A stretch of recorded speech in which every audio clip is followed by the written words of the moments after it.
Hello guys, welcome back to my YouTube channel. In this video tutorial, I will show you how to fix connection failed to connect to the experience, no response from server. Please try again. And the error code is 279.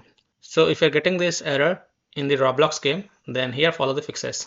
Well, this error generally occurs when you try to join a private server.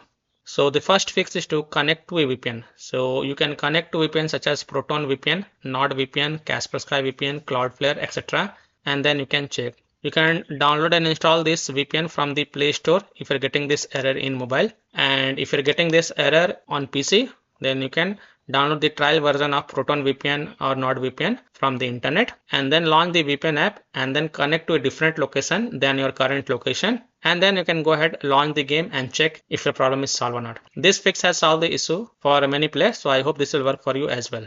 As you can see this in the Reddit website, here it is mentioned, I am using a VPN, seems like the server were the problem. So if you use the VPN, your problem will get solved. Next fix is to switch internet connections. So if you're connected to Wi-Fi, then switch to mobile data and then you can check. And if you're connected to mobile data, then you can switch to Wi-Fi and then check. As you can see in this Reddit website, here they have mentioned using a VPN and mobile data work just fine. So I hope by following these fixes, you can easily solve connection failed to connect to the experience, no response from server. Please try again, error code 279 in Roblox. So that's all for this video. If this video helped you, then please like and subscribe to my channel, share this video and hit the bell icon to get the latest updates.